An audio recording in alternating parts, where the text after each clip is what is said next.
आज रोजी वाशिमच्या जिल्हाधिकारी कार्यालयावर अनुसूचित जाती उपवर्गीकरण अबकडे करून वेगळं आरक्षण मिळावं। 59 जातीपैकी 58 जाती ह्या वंचित आहेत, त्यापैकी बऱ्याच जाती वंचित आहेत। जे क्रांतीस्मरण बाबासाहेब भोसले साहेबांनी मातृ समाजाला वेगळं आरक्षण 8 टक्के मागणी केली होती। त्यासोबतच नेते कांबळे साहेब असतील आणि अनेक आहुती दिली मातृ समाजाला आरक्षण वेगळं मिळण्यासाठी। त्या सगळ्यांच्या संघर्षाला आहुतीला त्यागात आज 1 ऑगस्ट 2020ला सर्वोच्च न्यायालयानं निर्णय दिला की प्रत्येक राज्याला तसे अधिकार आहेत की त्यांनी त्या राज्यामध्ये मागासलेपणा किंवा लोकसंख्या या माध्यमातून उपवर्गीकरण करून आरक्षण द्यावं। आमची आग्रही मागणी आहे की जशा पद्धतीने पंजाब आणि तेलंगणामध्ये मागासलेपणाचं प्राधान्य दिले त्या पद्धतीनं महाराष्ट्रातल्या उपजातीच्या उपवर्गीकरणाच्या माध्यमातून निर्णय घेताना मागासलेपणाला प्राधान्य दिले गेले पाहिजे आणि मागासलेपणाच्या माध्यमातून आरक्षण व ज्या पद्धतीने सरकार करत पण मागासलेपणाचा हा निकष त्यांनी लागू करावा ही आमची अपेक्षा आहे।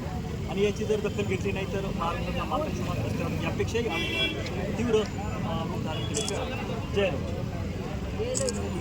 आजचा जो महामोर्चा या ठिकाणी निघालेला आहे, या महामोर्चात जो मातंग समाजाचा सकल मातंग समाजाचा मोर्चा आहे त्याच्यातून आपल्याला सरकारकडून काय अपेक्षा हीच आहे। गेल्या 40 ते 50 वर्षांपासून बाबासाहेब भोसले पंतप्रधानजी कांबळे साहेब मागणी करत आहे। बाबासाहेब भोसले यांनी आपली पूर्ण हयात या आरक्षणाच्या लढ्यामध्ये गमावलेली आहे। जे मूळ फलक होता यांच्यामध्ये गमावलेले आहे। गेल्या 40 ते 50 वर्षापासून अनेक लोकांनी याच्याचा संघर्ष केला। आता हे लोक म्हणजे मधारे दिशेने वळत आहे।